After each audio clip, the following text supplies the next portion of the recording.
বৃহস্পতিবার জলপাইগুড়ি লোকসভা কেন্দ্রের বামফ্রন্ট মনোনীত সিপিআইএম প্রার্থী দেবরাজ বর্মন জলপাইগুড়ি লোকসভার রাজগঞ্জ ব্লকের শিকারপুর চা বাগানে জনসংযোগ ও প্রচার সারেন। নেতা মন্ত্রীদের সঙ্গে থাকলে চাকরি মিলছে, অথচ শিক্ষিত বেকারদের অবস্থা দুরবস্থা। মূলত সঠিক অধিকার এবং কাজ পাই দেওয়ার দাবিতে পার্লামেন্টে আওয়াজ তোলা হবে বলে জানান তিনি।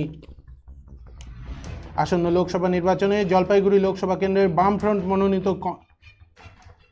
বামফ্রন্ট মনোনীত প্রার্থী দেবরাজ বর্মনের সমর্থনে বৃহস্পতিবার জলপাইগুড়ি লোকসভা কেন্দ্রের রাজগঞ্জ ব্লকের বেলাকোবা অঞ্চল ও শিকারপুর চা বাগানে সকাল সকাল ভোট প্রচার করা হয়। ভোট প্রচারে গিয়ে প্রার্থী দেবরাজ বর্মন বলেন, বর্তমান রাজ্যে বেকারত্বর সংখ্যা দিন দিন বেড়েই চলেছে। ছেলেমেয়েরা উচ্চশিক্ষিত হয়েও চাকরি পাচ্ছে না। চা বাগানগুলিতে শ্রমিকদের মজুরি সহ বিভিন্ন সমস্যায় জর্জরিত। সাধারণ মানুষ তার বঞ্চিত হচ্ছেন। তাই আপনারা আমাকে বিপুল ভোটে জয়ী করান। আগামীতে যাতে সমস্যা দাবি তুলতে।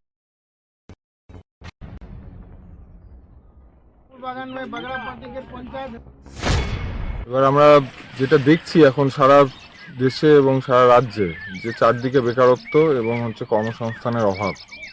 হ্যাঁ, এবং হচ্ছে আর এই যে আমার যে বোন বললো একটু আগে যে MA পাস করে বসে আছে, অথচ কোনো চাকরি বাকরি নেই। অথচ যারা বিভিন্ন নেতা মন্ত্রীদের আশেপাশে ঘুরে বেড়াচ্ছে, তারা বিভিন্ন রকম নিজের জীবনে বিভিন্ন রকম সুযোগ সুবিধা নিয়ে বিভিন্ন রকম কাজে ঢুকে গেছে বা বিভিন্ন রকম জায়গায় পৌঁছে গেছে।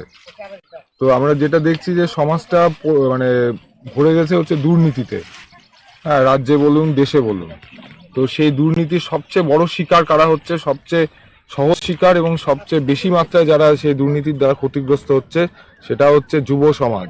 সেই যুব সমাজ শহরেরই বলুন, গ্রামেরই বলুন, চা বাগানেরই বলুন, সব জায়গার যে যুব সমাজের যে যুব অংশ, শিক্ষিত যুব অংশ, স্বল্প শিক্ষিত যুব অংশ, সবাই এই যে দুর্নীতির দ্বারা ক্ষতিগ্রস্ত হচ্ছে এবং তাদের ভবিষ্যৎটাকে নিয়ে রাজ্যের সরকার বলুন, দেশের সরকার বলুন, তাদের ভবিষ্যৎ নিয়ে তারা ছিনিমিনি খেলছে, তাদের ভবিষ্যৎটাকে অন্ধকারের দিকে ঠেলে দিচ্ছে।